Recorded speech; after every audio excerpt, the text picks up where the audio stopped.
बिस्मिल्लाहिर्रहमानिर्रहीम अस्सलाम वालेकुम। Welcome to my channel cooking with Anam Fatima. आज मैं आपके साथ बहुत ही क्रिस्पी, झटपट और मज़ेदार से आलू के स्नैक्स की रेसिपी शेयर करने वाली हूँ। तो चलिए रेसिपी को स्टार्ट कर लेते हैं। यहाँ पे मैंने तकरीबन 4 से 5 जो है वो मीडियम साइज़ के बॉयल आलू ले लिए हैं और इसको इस तरह से देखिए कट कर लिया है। तकरीबन हमने 80 to 85% जो है यहाँ पर बॉईल करने हैं आलूओं को। उसके बाद मैं इसमें कुछ कोटिंग के लिए ऐड कर दूँगी बेसन 1 टेबल स्पून भर के, एक और आधा टेबल स्पून भर के मैं इसमें ऐड कर दूँगी कॉर्नफ्लावर। इससे जो है इसमें क्रिस्पी और मज़ेदार सा एक टेक्सचर आएगा। साथ ही मैंने इसमें सॉल्ट ऐड किया है हाफ़ टी स्पून, आप अपने टेस्ट के अकॉर्डिंग एडजस्ट कर लीजिएगा। हाफ़ टी स्पून इसमें ऐड कर देंगे कुटी हुई लाल मिर्च, 1/4 टीस्पून जाएगी इसमें रेड चिली पाउडर और half tea spoon chaat masala add कर दिया है मैंने और 1 टीस्पून भर के इसमें ऐड कर दिया है मैंने धनिए का पाउडर।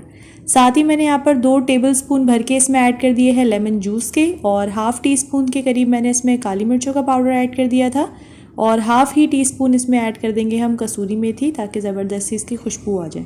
थोड़ा सा हमने ड्राई इंग्रेडिएंट्स को इसमें मिक्स कर लेना है और अब मैं इसमें थोड़ा सा पानी ऐड कर दूँगी तकरीबन 1/4 कप के करीब और इसका अच्छे से देखें इसका एक मिक्सचर सा बना लेना है थोड़ा सा इस तरह से कि हमारे जो आलू है ना उसको ये अच्छे से कोट कर लें।